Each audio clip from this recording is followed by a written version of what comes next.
Conducía por la carretera entre Sevilla y Granada cuando el sol comenzó a esconderse. El cielo se teñía de naranja y púrpura, pero esos colores que normalmente me habrían parecido hermosos, ahora solo intensificaban mi melancolía. Hacía 3 días que había tomado la decisión de alejarme de todo y de todos.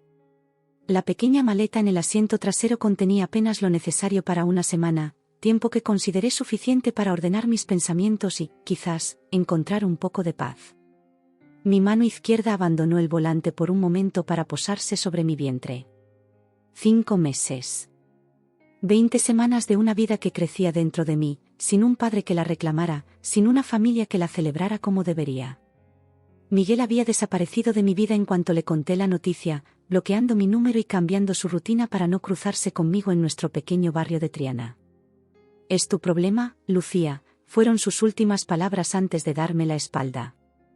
La radio emitía una suave melodía de Alejandro Sanz, algo sobre corazones partidos y amores imposibles. Giré el dial buscando algo menos melancólico, pero cada emisora parecía conspirar contra mí con canciones que removían recuerdos o alimentaban mis miedos. Finalmente, la apagué, prefiriendo el sonido del motor y el viento contra las ventanillas.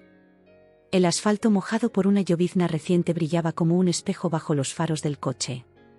Había alquilado este Seat León hace apenas unas horas, pagando con la tarjeta de crédito que había estado guardando para emergencias. Y esto, definitivamente, era una emergencia. No podía seguir un día más en esa casa, con mi madre repitiendo cada mañana lo decepcionada que estaba, y mi hermana Pilar mirándome con esa mezcla de lástima y desprecio que me hacía sentir como la mayor fracasada del mundo. Una Martínez embarazada y sin marido, había dicho mi madre la noche anterior durante la cena, como si yo no estuviera presente. ¿Qué va a decir don Eduardo cuando se entere? El que siempre habla de lo bien que he criado a mis hijas. Don Eduardo, el párroco de nuestra parroquia, era para mi madre la máxima autoridad moral del barrio. Su opinión valía más que cualquier otra, incluso más que el bienestar de su propia hija. Una curva cerrada me obligó a reducir la velocidad. Estaba entrando en la sierra, y la carretera se volvía más traicionera. La lluvia comenzó a caer con más fuerza, y activé los limpiaparabrisas al máximo. El estrés acumulado de las últimas semanas me pesaba como si llevara una mochila llena de piedras. La ecografía del día anterior todavía estaba en el bolsillo de mi chaqueta, doblada y arrugada. La enfermera me había sonreído al decirme que sería una niña. Una niña. Mi niña. Y yo no había tenido a nadie con quien compartir esa alegría. Había considerado varios nombres durante el viaje. Isabel, como mi abuela. Sofía, por lo que significaba sabiduría. O quizás Carmen, un nombre con fuerza y carácter. Nombres que susurraba al viento mientras conducía, como si estuviera probándolos, saboreándolos, buscando el que mejor resonara con el futuro que imaginaba para nosotras. El GPS me indicó que debía tomar la siguiente salida hacia un pueblo llamado Iznájar. Allí había reservado una pequeña casa rural junto al embalse, un lugar donde nadie me conocería, donde podría ser simplemente una mujer embarazada y no la deshonra de los Martínez. La idea de ese anonimato me reconfortaba. Noté que las luces de un coche aparecían en mi retrovisor. En esa carretera secundaria, poco transitada a esas horas, la presencia de otro vehículo llamó mi atención. Se mantenía a una distancia constante, ni muy cerca ni muy lejos. Por un momento, sentí una punzada de paranoia. ¿Y si alguien me seguía? Sacudí la cabeza, intentando despejar esos pensamientos irracionales. Nadie sabía dónde estaba, excepto Marta, mi única amiga que había apoyado mi decisión de tomar este tiempo para mí. La lluvia arreció. Las gotas golpeaban con fuerza contra el parabrisas, como si quisieran entrar al coche. Encendí la calefacción porque sentí un escalofrío repentino. El camino se estrechaba y las curvas se sucedían una tras otra. En una de ellas, el coche que venía detrás aceleró repentinamente, acercándose demasiado. Su luz alta me cegó a través del espejo retrovisor. Sentí un vuelco en el estómago. ¿Qué le pasa a este idiota?, murmuré, aferrándome con más fuerza al volante.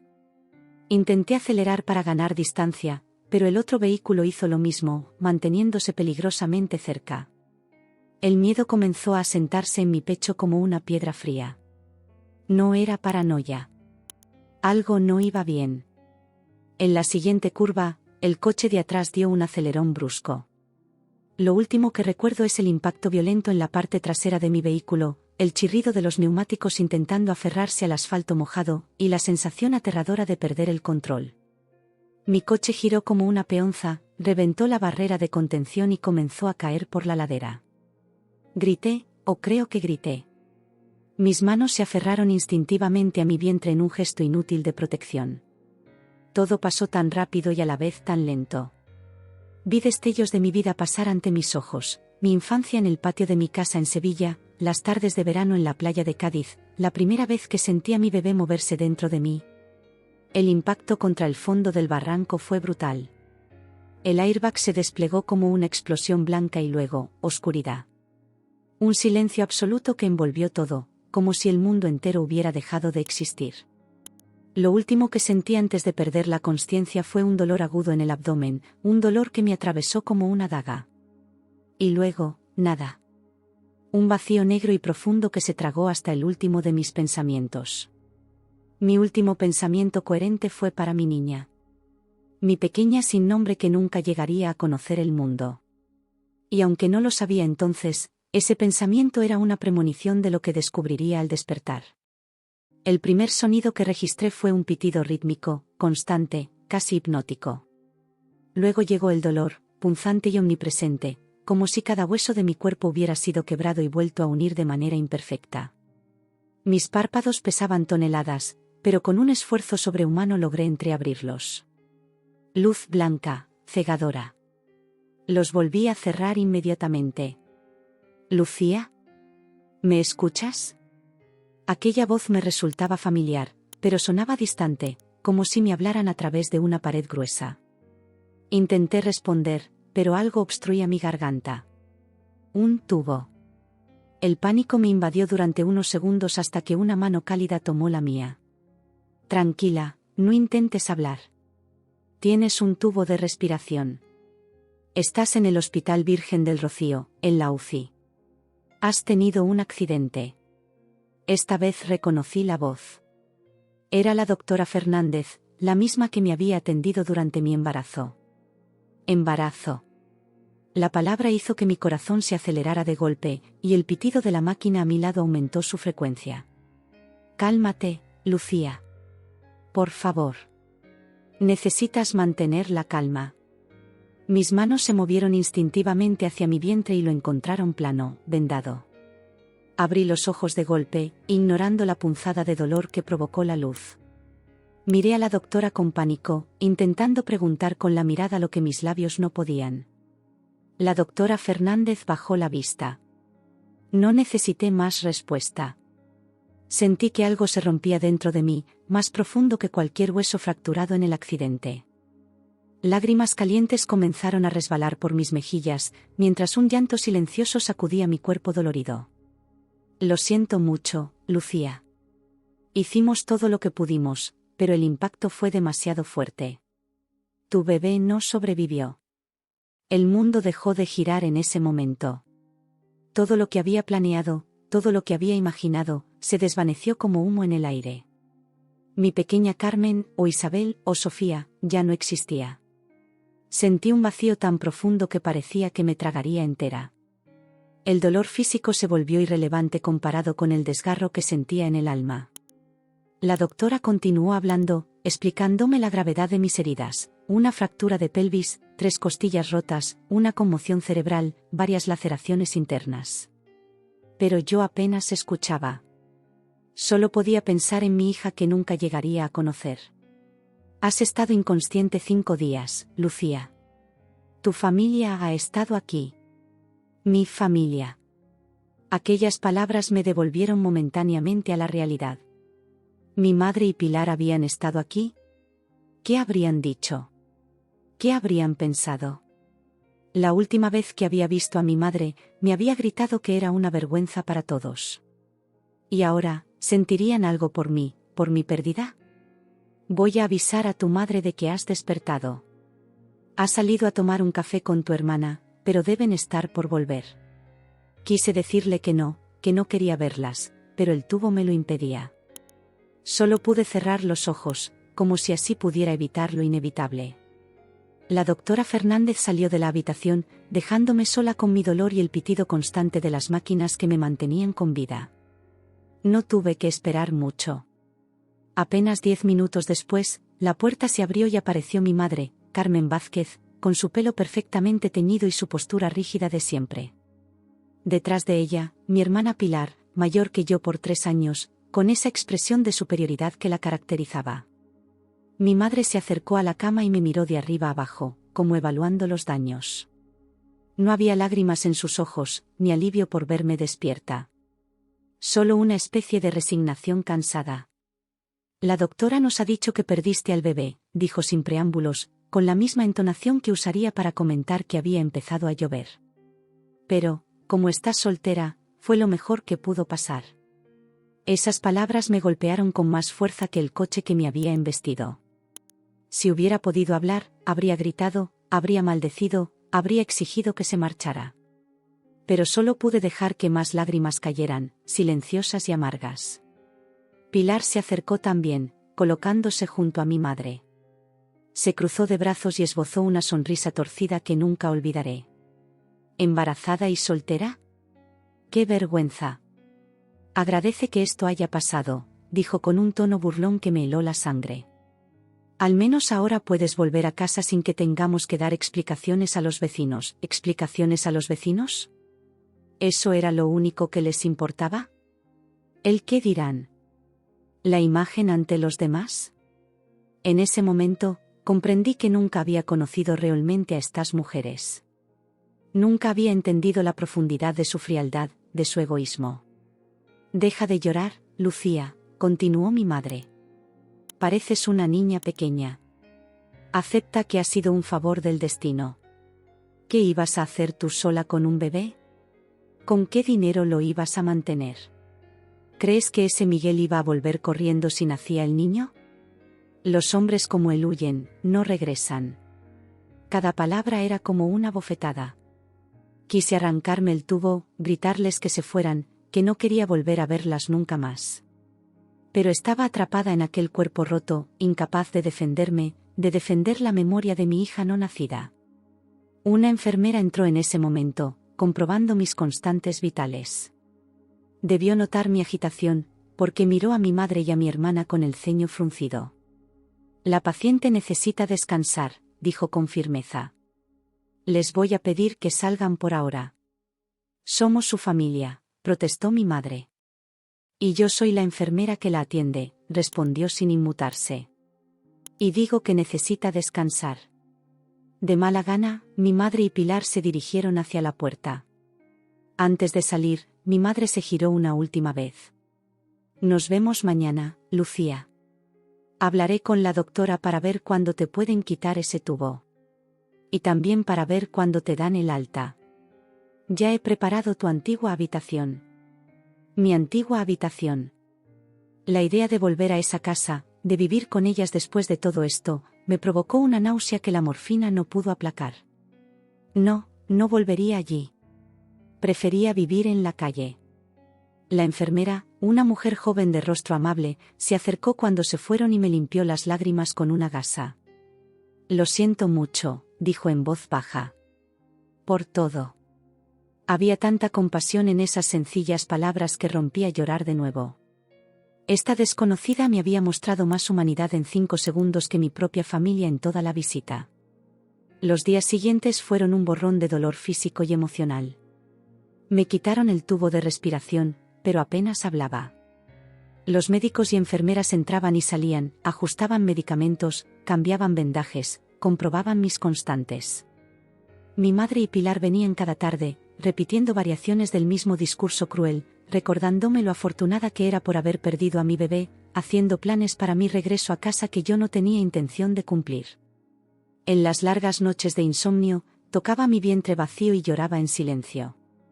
Hablaba con mi hija, le pedía perdón, le prometía que no la olvidaría nunca. El vacío en mi interior no era solo físico, era un abismo que amenazaba con tragarme entera. Una mañana, mientras contemplaba la lluvia golpeando contra la ventana de la UCI, algo cambió. Una figura desconocida apareció en el umbral de mi habitación. Un hombre alto, de unos 40 años, vestido con un uniforme que reconocí al instante, Policía Nacional. Su expresión seria me puso en alerta. El agente se quedó un momento en el umbral, como si evaluara la situación antes de entrar. Llevaba el cabello corto, entrecano, y una expresión seria que parecía permanente en su rostro. Noté que llevaba una carpeta bajo el brazo. ¿Señora Lucía Martínez?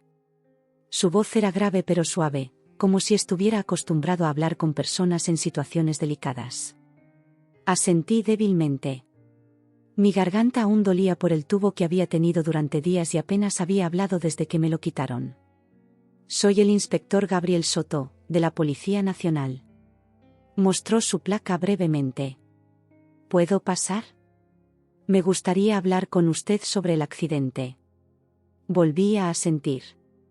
Sentía curiosidad por su visita. Hasta ahora, nadie me había explicado exactamente cómo había ocurrido el accidente, más allá de decirme que me había salido de la carretera en una curva. El inspector cerró la puerta tras de sí y se acercó a mi cama.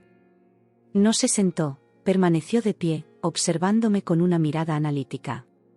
Señora Martínez, antes de empezar, quisiera decirle que lamento mucho su pérdida y sus lesiones.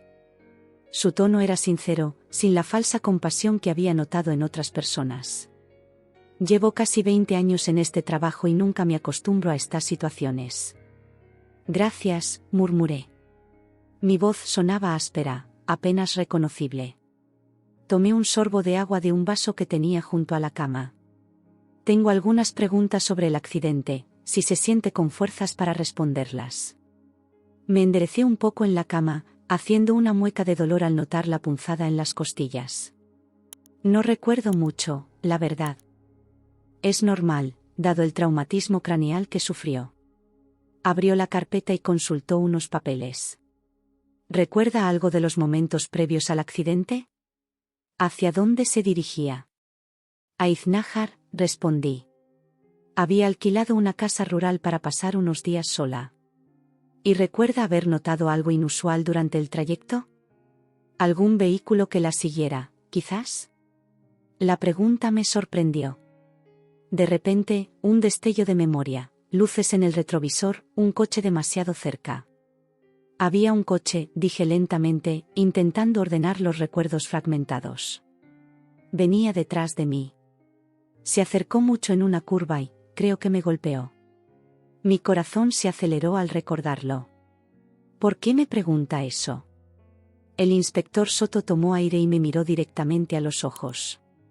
Señora Martínez, tenemos razones para creer que su accidente no fue un accidente.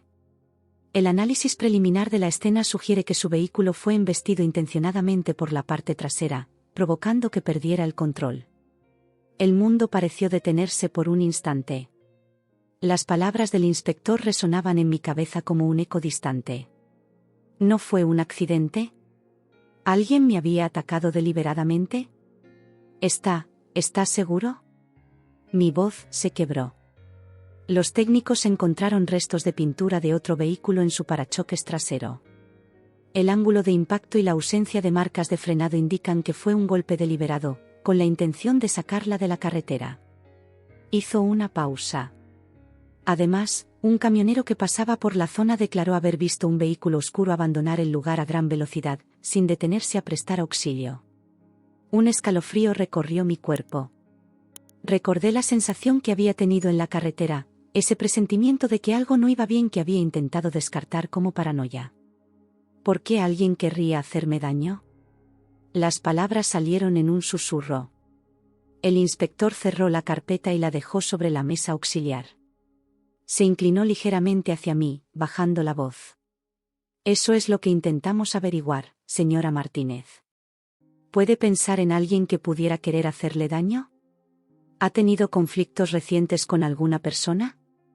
¿Problemas laborales, personales? Mi mente voló inmediatamente a Miguel, el padre de mi bebé. Su rechazo había sido tajante, incluso cruel, pero, ¿llegar a esto? No podía imaginarlo. Luego pensé en mi jefe, que no había tomado bien mi solicitud de baja por maternidad. Y finalmente, Aunque me resistía a considerarlo, pensé en mi familia, en sus palabras crueles, en cómo habían celebrado la pérdida de mi hija. No lo sé, respondí finalmente. No se me ocurre nadie que pudiera odiarme tanto como para intentar matarme. El inspector Soto asintió, como si esperara esa respuesta. A veces, las personas que nos quieren hacer daño son las que menos esperamos. Su tono se volvió más cauto. ¿Sabe? En mi experiencia, los casos como el suyo suelen tener un componente personal. Rara vez son aleatorios. Algo en su mirada me hizo pensar que sabía más de lo que decía. O al menos, que sospechaba algo concreto. ¿Sabe quién fue?, pregunté directamente. Aún no. Pero estamos siguiendo varias pistas. Sacó una tarjeta de su bolsillo y la dejó en la mesita junto a mi cama. Quiero que me llame si recuerda algo más, cualquier detalle, por insignificante que parezca.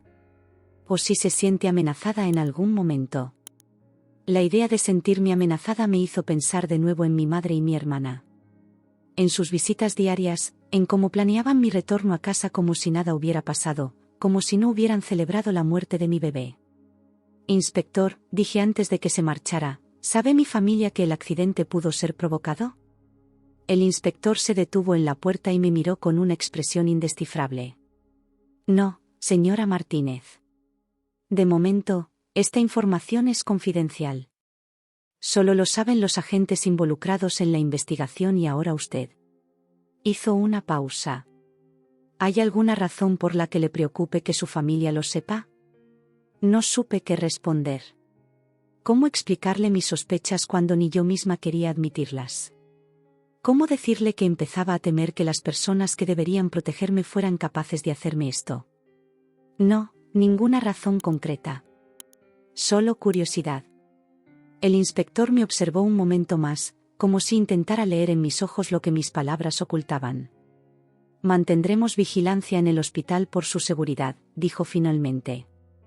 Y le recomendaría que fuera cautelosa con la información que comparte, incluso con sus familiares. Con esas palabras, se marchó, dejándome sola con un torbellino de pensamientos oscuros.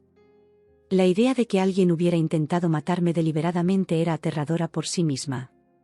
Pero la insinuación de que podría ser alguien cercano me heló la sangre. Tomé la tarjeta que me había dejado el inspector y la guardé bajo mi almohada. Por primera vez desde que desperté en el hospital, sentí un propósito nacer dentro de mí. No era solo dolor y pérdida. Era algo más, una determinación feroz de descubrir la verdad, de encontrar a quien me había hecho esto, a quien había matado a mi bebé. Esa misma tarde, cuando mi madre y Pilar vinieron a visitarme, las observé con nuevos ojos. Estudiando cada palabra, cada gesto, cada mirada que intercambiaban entre ellas. ¿Podían estar involucradas?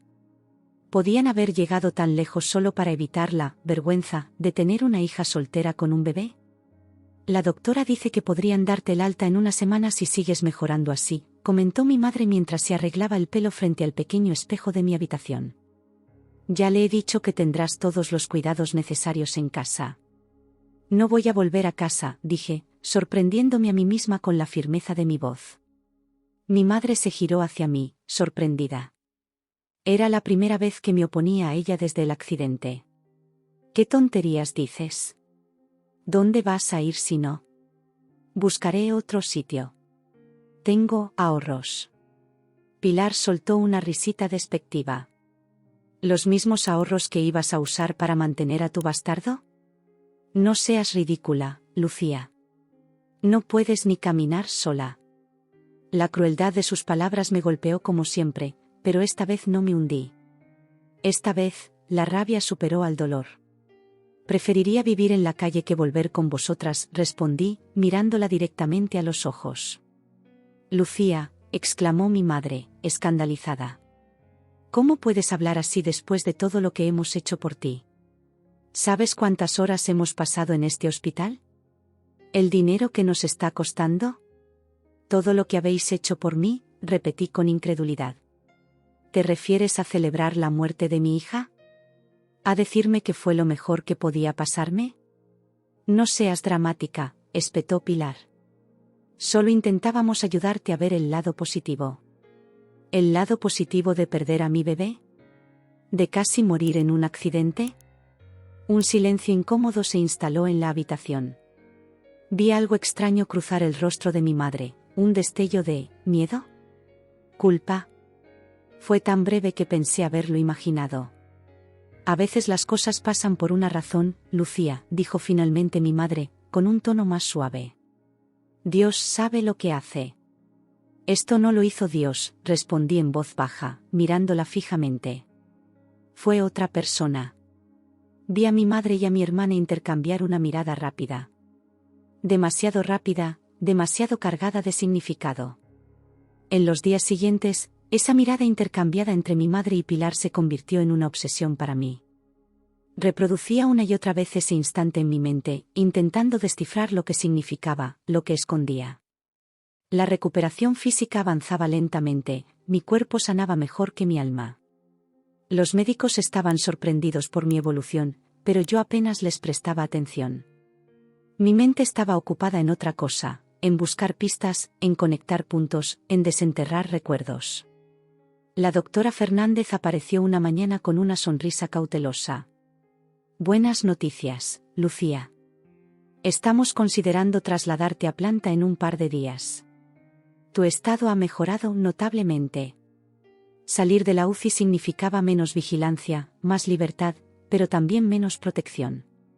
Si mis sospechas eran ciertas, ¿estaría en peligro? ¿Han venido hoy tus familiares?, preguntó mientras comprobaba mis constantes. No, aún. Suelen venir por la tarde. La doctora asintió distraídamente. Pareció dudar antes de hablar de nuevo. Lucía, no es asunto mío, pero he notado cierta tensión entre tú y tu familia. Si necesitas hablar con alguien, puedo recomendarte a la psicóloga del hospital. Pensé en contarle mis sospechas, pero ¿cómo explicárselo? ¿Cómo decirle que creía que mi propia madre y mi hermana podrían haber intentado matarme? Sonaría como una locura, como paranoia inducida por el trauma. Estoy bien, doctora. Solo necesito tiempo. Cuando se marchó, intenté organizar mis pensamientos. ¿Qué sabía con certeza? El inspector Soto creía que el accidente había sido provocado. Alguien me había seguido y me había sacado de la carretera deliberadamente. Ese alguien sabía dónde estaba, conocía mi ruta. Yo solo se lo había contado a Marta. Marta. Mi amiga del alma. La única persona en la que había confiado.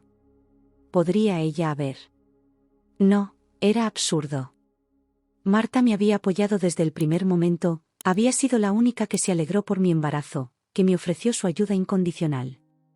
Pero si no fue Marta, ¿cómo supieron dónde estaba? Y entonces recordé. El día que me marché, había dejado una nota sobre mi cama. No decía exactamente a dónde iba, pero mencionaba que estaría en una casa rural cerca de Granada. ¿Habría sido eso suficiente? ¿Habrían podido encontrarme con esa información? Busqué el móvil que Pilar me había traído, supuestamente para que pudiera distraerme. Marqué el número del inspector Soto. Respondió al tercer tono. Inspector Soto. Soy Lucía Martínez. El accidente, creo que recuerdo algo que podría ser importante. La escucho. El día que me fui, dejé una nota en casa diciendo que iba a una casa rural cerca de Granada. Y en el GPS del coche había puesto la dirección exacta. Si alguien quería encontrarme. Hubo un silencio al otro lado de la línea. ¿Está sugiriendo que alguien de su entorno cercano podría estar implicado, señora Martínez? No respondí directamente. En vez de eso, pregunté, ¿han investigado mi coche? El GPS, ¿podrían comprobar si alguien consultó la dirección? El vehículo quedó bastante destrozado, pero podemos intentar recuperar datos del sistema. Es una buena observación. Hizo una pausa. Señora Martínez, es importante que sepa que en estos casos, estadísticamente, es común que el perpetrador sea alguien cercano a la víctima. Sus palabras me helaron la sangre, porque confirmaban lo que yo ya empezaba a sospechar. Gracias, inspector. Por favor, manténgame informada. Después de colgar, me quedé mirando al techo, intentando recordar algo más, cualquier detalle que pudiera aclarar mis sospechas. Y entonces vino a mi mente una escena de pocas semanas atrás, algo que en su momento había desestimado. Había sido una tarde en casa. Yo estaba en mi habitación, descansando. La puerta estaba entreabierta y escuché a mi madre hablando por teléfono en el pasillo. Su voz sonaba tensa, casi susurrante. No podemos permitir que siga adelante con esto, la había oído decir. Ya he encontrado a alguien que puede ocuparse. Nos costará, pero será menos que la vergüenza de tener que explicarles a todos.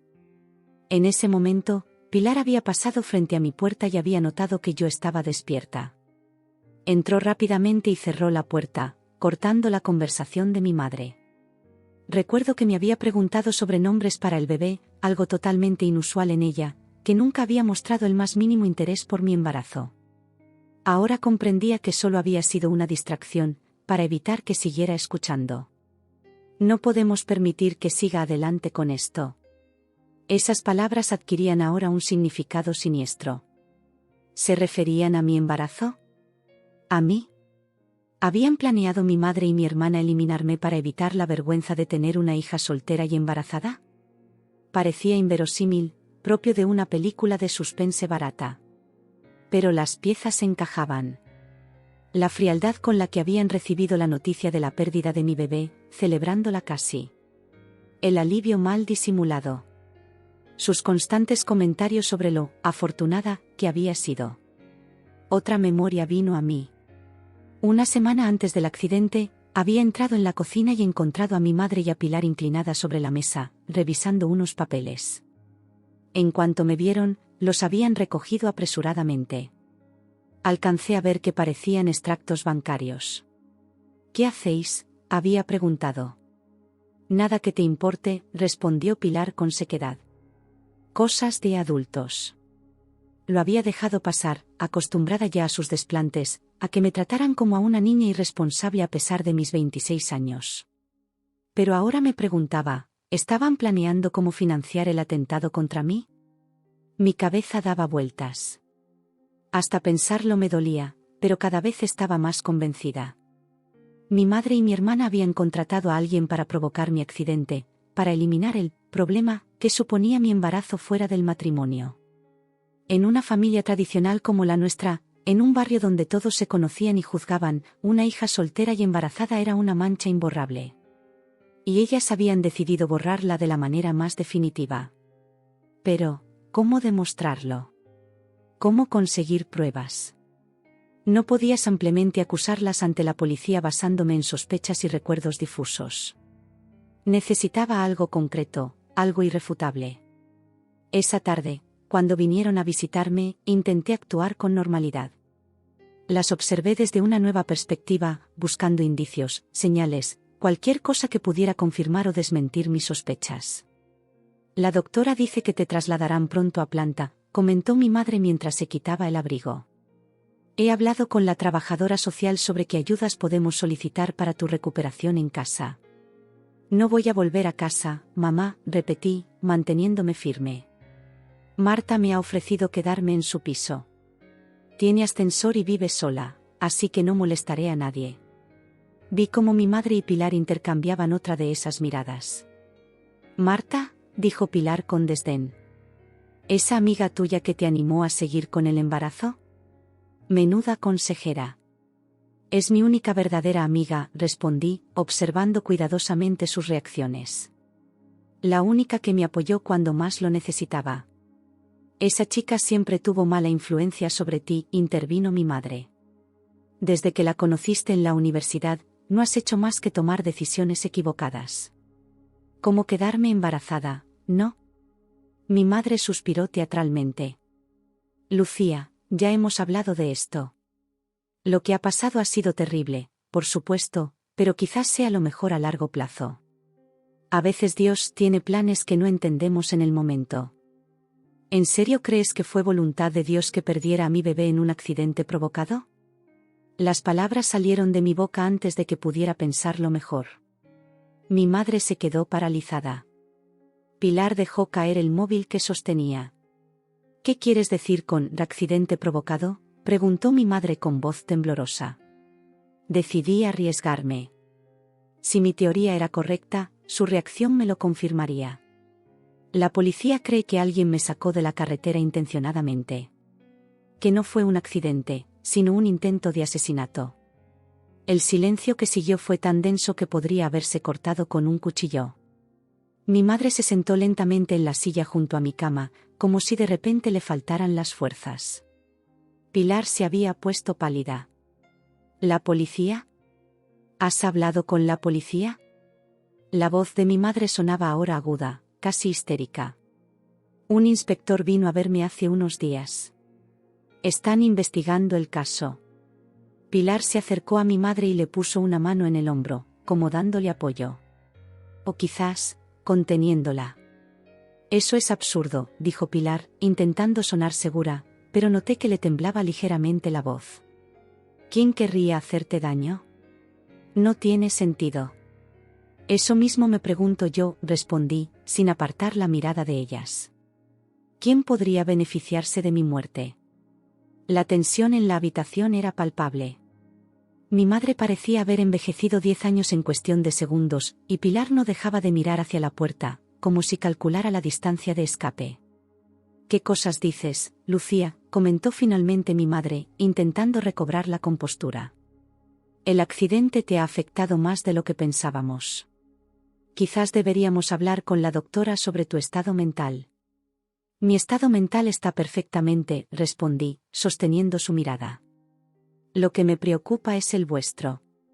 Jamás pensé que la opinión de los vecinos pudiera importaros más que mi vida o la de mi bebé. Mi madre se levantó bruscamente. No voy a quedarme aquí a escuchar estas tonterías. Claramente necesitas descansar y reconsiderar lo que estás insinuando. No me pasa nada, mamá. Solo estoy uniendo los puntos. Pilar agarró su bolso con fuerza. Vámonos, mamá. Lucía no está siendo racional. Las observé marcharse, con pasos rápidos y nerviosos. No intentaron despedirse, ni dijeron cuándo volverían. Su reacción había sido toda la confirmación que necesitaba, pero una corazonada no era suficiente. Necesitaba pruebas concretas, algo que pudiera presentar al inspector Soto.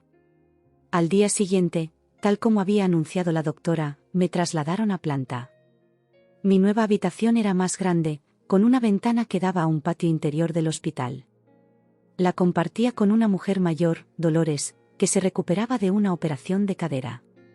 Era callada y dormía la mayor parte del tiempo, lo que me daba espacio para pensar y planear. Marta vino a visitarme esa tarde. Llevaba un ramo de flores y una bolsa con mis libros favoritos. «Te ves mejor», dijo, inclinándose para besarme en la mejilla. «Menos pálida». Le conté sobre el traslado a planta y sobre cómo avanzaba mi recuperación física. Dudé sobre si compartir mis sospechas con ella.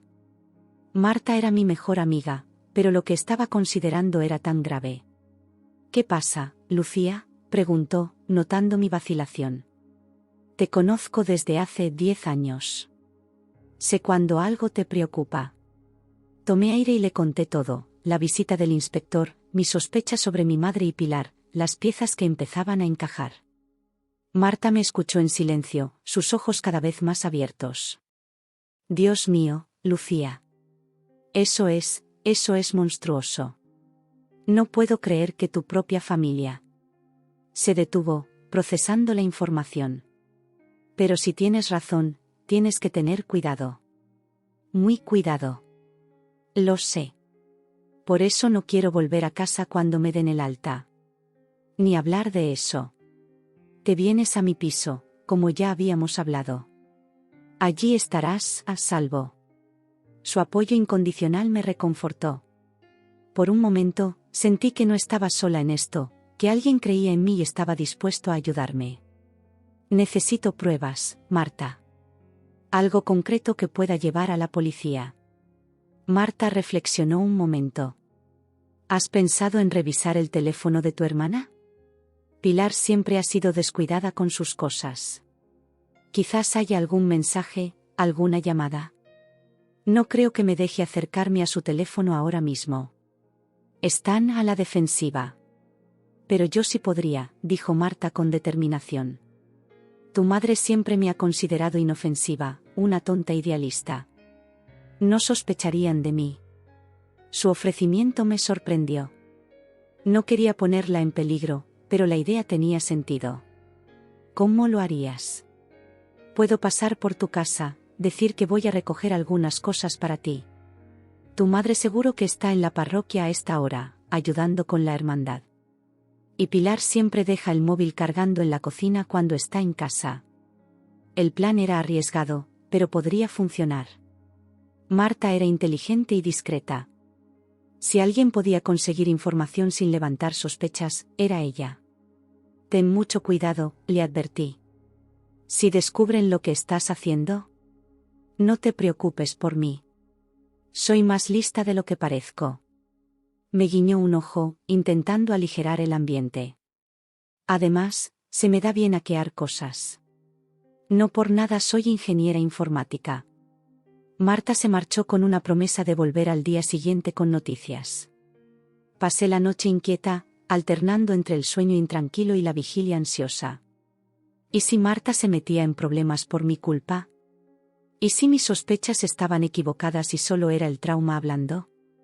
Mi compañera de habitación, Dolores, se despertó en mitad de la noche y me encontró con los ojos abiertos, mirando al techo. ¿No puedes dormir, hija?, preguntó con voz ronca por el sueño. Tengo muchas cosas en la cabeza. ¿Quieres hablar de ello?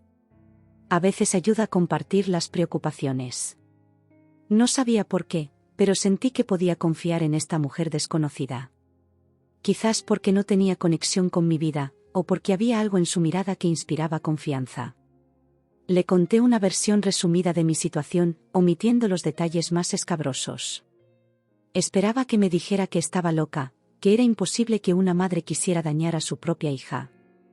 No sería la primera vez, dijo simplemente cuando terminé. He vivido muchos años, hija. He visto a madres vender a sus hijas, a hermanos traicionar a hermanos. El ser humano es capaz de lo peor cuando algo amenaza su mundo, su imagen, su comodidad.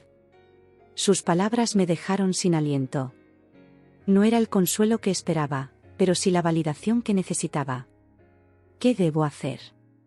Busca la verdad, pero protégete. No confrontes sola a quien crees que puede haberte hecho daño. Busca aliados, guarda pruebas.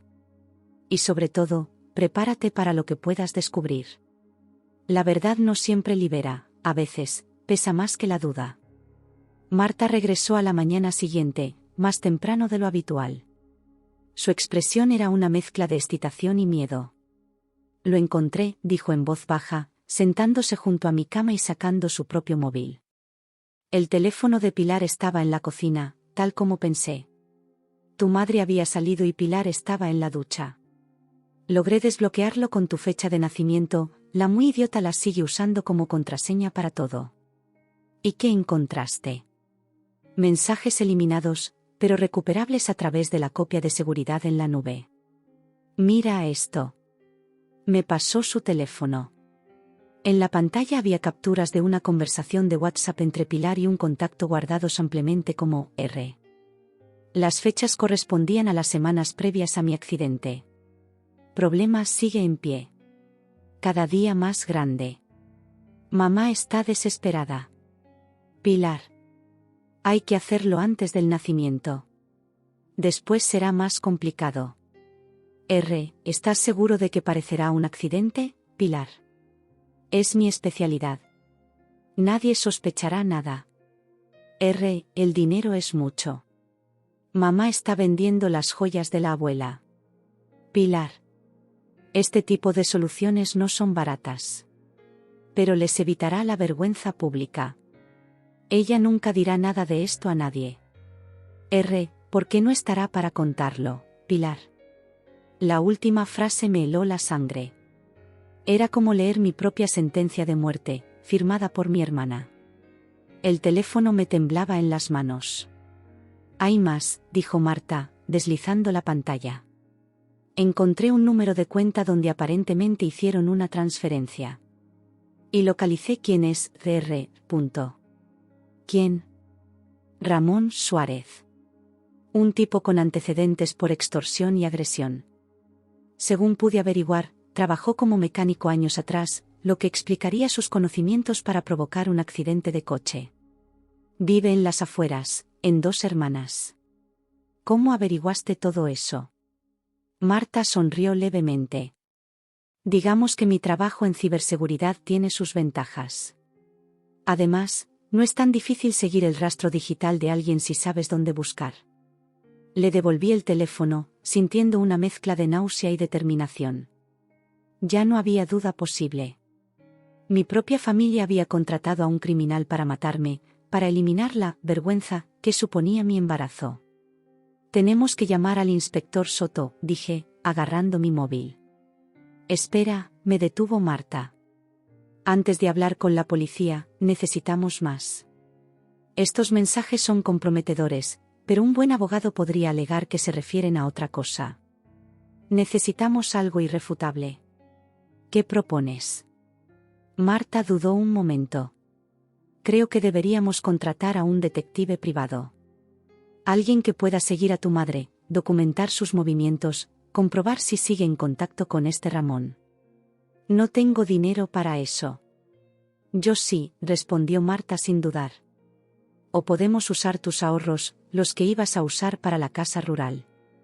No necesitamos al mejor detective de España, solo alguien discreto y con experiencia. La idea tenía sentido. Un profesional podría conseguir el tipo de pruebas que necesitábamos, evidencia que se sostuviera en un tribunal. Conozco a alguien, continuó Marta. Un ex policía que ahora trabaja por su cuenta. Es de confianza. Puede empezar hoy mismo. ¿Y mientras tanto? Mientras tanto, finges que no sospechas nada. Si tu madre y Pilar vienen a visitarte, actúa normal. Diles que has estado pensando y que quizás tengan razón, que lo mejor será volver a casa cuando te den el alta. No sé si podré fingir delante de ellas, sabiendo lo que han hecho. Tienes que hacerlo, Lucía. Si sospechan que lo sabes, podrían hacer algo desesperado. El accidente no funcionó, pero podrían intentar otra cosa. El miedo me recorrió la espalda. Marta tenía razón. No estaría a salvo hasta que mi madre y Pilar estuvieran tras las rejas. De acuerdo, acepté finalmente. ¿Cuánto tiempo crees que necesitará el detective? Con un poco de suerte, unos días. Una semana como mucho. Marta se marchó poco después, prometiendo contactar al detective y mantenerme informada.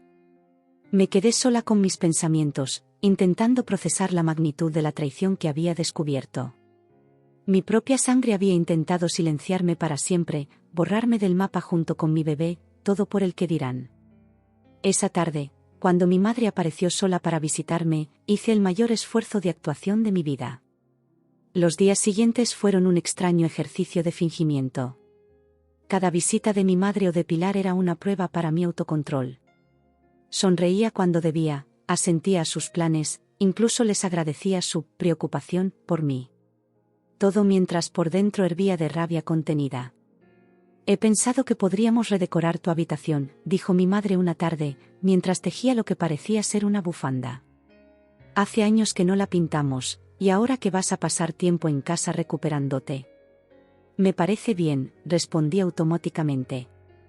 Lo que tú creas mejor, mamá. Pilar, que estaba revisando su Instagram junto a la ventana, levantó la vista con una expresión de desconfianza. Estás muy dócil últimamente, Lucía. ¿A qué se debe el cambio? Mantuve la calma, aunque sentía el pulso acelerarse. Supongo que el accidente me ha hecho valorar lo que tengo. La familia, el hogar. Ya sabes, cosas que das por sentadas hasta que casi las pierdes. Mi madre sonrió, complacida. Pilar siguió observándome con recelo, pero no dijo más. Mientras tanto, el detective contratado por Marta, un tal Álvaro Mendoza, hacía su trabajo. Cada noche, cuando estaba sola, Marta me enviaba mensajes codificados para ponerme al día. El detective había seguido a mi madre a una cafetería en las afueras, donde se había reunido con un hombre que coincidía con la descripción de Ramón Suárez. Había logrado fotografiarlos, incluso grabar parte de su conversación con un micrófono de largo alcance. «Están nerviosos», me contó Marta en su siguiente visita, susurrando aunque mi compañera de habitación dormía profundamente. «El detective dice que tu madre parecía alterada», preguntándole repetidamente a este Ramón si había alguna posibilidad de que las autoridades descubrieran algo. ¿Y qué respondió él? Que no habían dejado rastro, que lo había hecho parecer un accidente, como habían acordado. Pero que no podía garantizar nada si la policía decidía investigar a fondo. La información me produjo una mezcla de satisfacción y horror. Por un lado, eran las pruebas que necesitábamos. Por otro, era la confirmación definitiva de algo que una parte de mí aún se resistía a creer completamente, que las mujeres que me habían criado habían intentado matarme. ¿Tiene el detective suficiente para ir a la policía? Marta asintió. Dice que con las fotos, las grabaciones y los mensajes recuperados de Pilar, hay material más que suficiente para abrir una investigación formal. La pregunta es si estás lista para dar ese paso. ¿Lo estaba? Denunciar a mi propia familia significaba romper definitivamente con todo mi pasado, con todos los recuerdos compartidos, con la idea misma de lo que significa una familia. Pero también significaba justicia para mí y para mi bebé. Estoy lista, respondí finalmente. Llama al inspector Soto. Dile que tenemos pruebas. Los acontecimientos se precipitaron a partir de entonces. El inspector Soto vino al hospital al día siguiente, acompañado de una agente femenina. Revisaron las pruebas reunidas por el detective, me tomaron una declaración formal y me aseguraron que se encargarían personalmente del caso. Esto puede ser difícil de escuchar, señora Martínez, dijo Soto con tono grave, pero basándonos en las evidencias, tenemos motivos más que suficientes para detener a su madre, a su hermana y a este hombre, Ramón Suárez. Las detenciones se producirán hoy mismo. Sentí un nudo en la garganta. Hoy. Es lo mejor. Si sospecharan que estamos sobre su pista, podrían intentar huir o, peor aún, destruir pruebas. Entiendo. Agente Torres se quedará con usted, por su seguridad, añadió, señalando a su compañera. Al menos hasta que los 3 sospechosos estén bajo custodia. Me sentí agradecida por la precaución. La idea de quedarme sola, sabiendo que mi madre y Pilar podrían intentar algo desesperados si descubrían que las había delatado, me aterrorizaba. El inspector Soto se marchó para coordinar las detenciones. La agente Torres permaneció en mi habitación, discreta pero alerta. Pasamos horas en un silencio incómodo, yo mirando por la ventana, ella comprobando ocasionalmente su móvil, probablemente esperando noticias de su compañero. Finalmente, cerca del anochecer, el teléfono de la agente sonó. Ella respondió, escuchó brevemente y colgó. Las detenciones se han llevado a cabo sin incidentes, me informó. Su madre y su hermana fueron arrestadas en su domicilio. Suárez fue detenido en un bar en Dos Hermanas. Los 3 están ahora en comisaría, prestando declaración. Solté el aire que no sabía que estaba conteniendo. Una extraña mezcla de alivio y tristeza me invadió. Por fin estaba a salvo, pero ¿a qué precio? ¿Qué pasará ahora?, pregunté. Se iniciará un proceso judicial. Con las pruebas que tenemos, es casi seguro que irán a juicio. Tendrán que responder por intento de homicidio, entre otros cargos. Los días siguientes fueron una montaña rusa emocional. La noticia de las detenciones se filtró a la prensa local, y pronto el caso apareció en los periódicos, madre y hermana acusadas de contratar a un sicario para matar a joven embarazada. Mi nombre no se publicó, pero en un barrio como Triana, donde todos se conocían, no tardó en saberse quién era la víctima. Las visitas al hospital cambiaron. Ya no eran mi madre y Pilar quienes venían, sino vecinos curiosos, conocidos que de repente se preocupaban por mí, incluso algunos periodistas intentando conseguir una exclusiva. La dirección del hospital tuvo que reforzar la seguridad de mi planta. En medio de ese caos mediático, recibí una visita inesperada. Don Eduardo, el párroco al que tanto respeto tenía mi madre, apareció una tarde en mi habitación. Venía solo, con una expresión grave en su rostro envejecido. Lucía, hija mía, dijo, sentándose junto a mi cama. He venido en cuanto he podido. Lo que le ha sucedido, no tengo palabras. Gracias por venir, don Eduardo. Quiero que sepa que la parroquia está con usted. Lo que su madre y su hermana han hecho, va contra todo lo que nuestra fe representa. El amor, el perdón, el respeto a la vida, ellas han traicionado esos principios fundamentales. Sus palabras me conmovieron.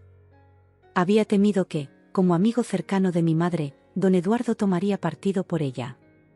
La comunidad quiere ayudarla, Lucía.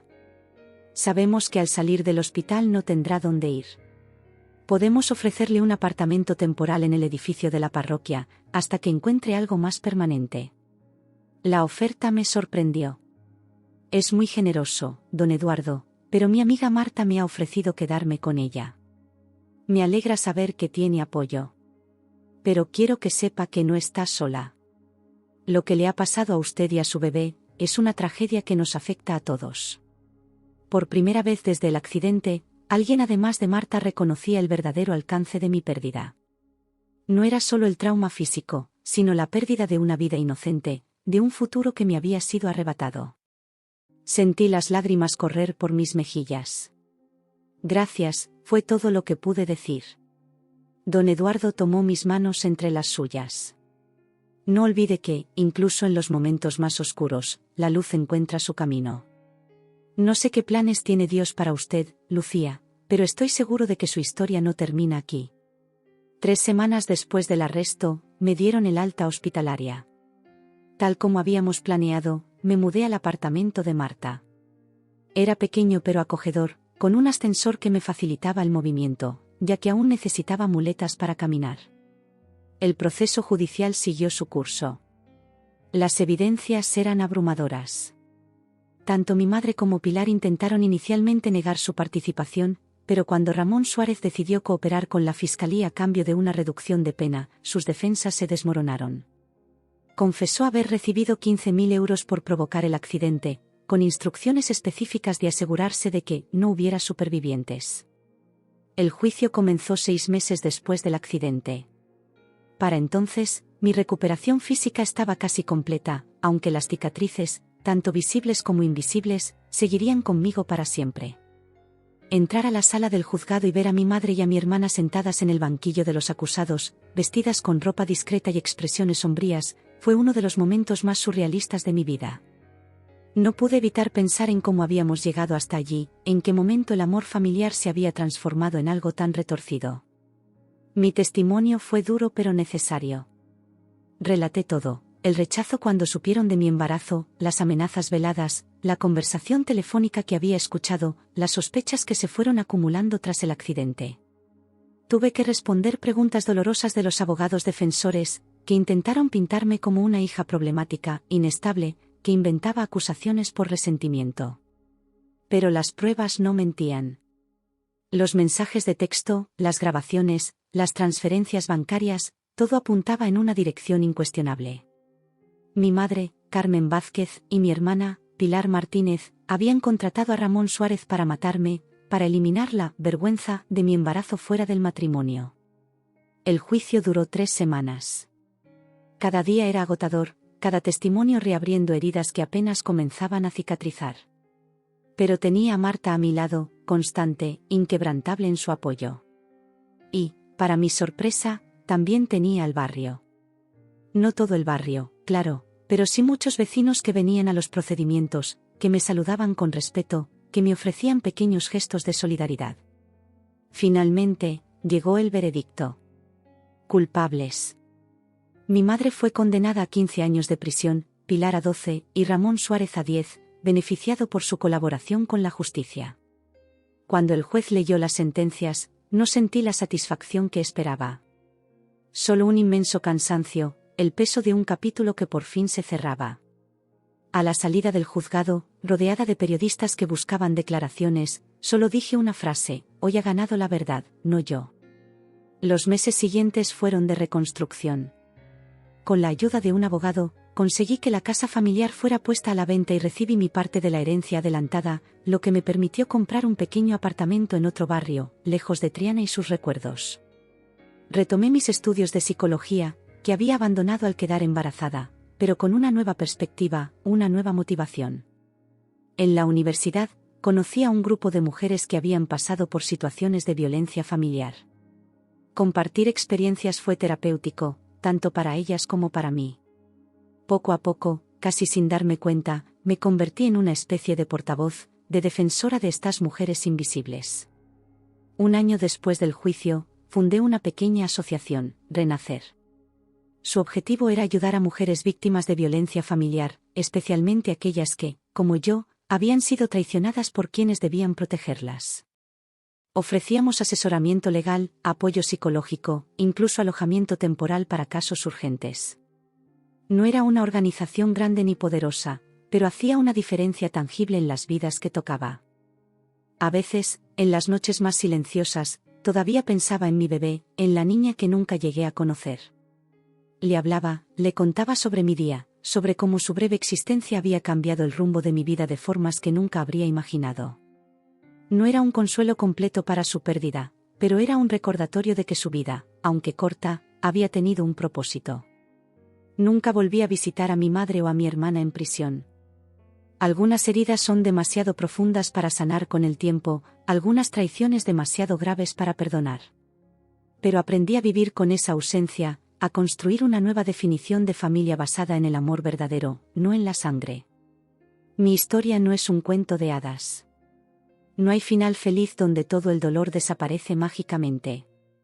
Pero hay esperanza, hay crecimiento, hay una fuerza interior que desconocía poseer hasta que la necesité desesperadamente. Si algo he aprendido en este viaje, es que a veces debemos arder por completo para renacer de nuestras propias cenizas. Que las ruinas no son el final, sino el principio de una nueva construcción, más fuerte, más auténtica.